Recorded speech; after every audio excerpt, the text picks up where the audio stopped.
Французға сатылған арабтар. Видеоны көрмес бұрын арнаға жазылып алыңыз. Алжирді француздар 150 жылдай билеп төстеген уақытта жергілікті арабтар арасында 3 топ пайда болды.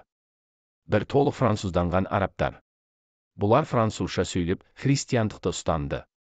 Метрополия бұларды черноногие, қара сирақтар десті. Немесе эволюцияланған деген. Элита осылар болды. Бұлардың саны тым аз болды. 2. Мұсылман дінін сақтаған, бірақ француз тілді арабтар. Бұларды харка деп атады. Кішкентай кәсіпкерлерден, аздап капиталы бар адамдардан тұрды. Қалаға көшіп келген арабтың көбісі ақырындап харкаға айналушы еді.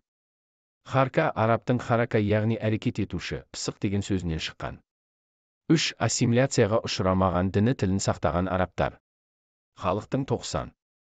Ең төменгі кедей кепшік тап. Ешқандай билігі жоқ. 1954-62 жылдары ұлтшыл арабтар Алжирдің тәуелсіздігі үшін соғыс бастайды ғой. Осы азаттық айқасында француз тілді харкалар отаршы армияға жақтасып кетеді. Жақтасып қана қоймай, тәуелсіздік үшін күресіп жүрген арабтың ұлтшыл жасақтарын аяусыз талқандаумен айналысқанда негізінен осы француз тілді арабтар еді. Кейін әлеуметтанушы ғалымдар осы феноменді зерттейді ғой. Мұсылман бола тұра, араб бола тұра харкалар қалайша өз бауырларымен, өз халқымен соғысты деп. Сөйтсе, тілі француз арабтар бөгде ұлтқа айналып үлгерген екен. Менталитет тұрғысынан да, басқа тұрғыдан да өздерін жергілікті арабтардан жоғары санайтын, амалсыз арабтар еді бұлар. Алжир тәуелсіздік алғанда харкалар Франция билігіне өздерін алып кетуді сұрап, жалынумен болады. Не болды дейсіз? Алжирдегі 2 миллион француз тілді араб Париж үшін кәдімгі арабтан айырмасы жоқ еді. Тек 10 мыңын ғана көшіріп алады.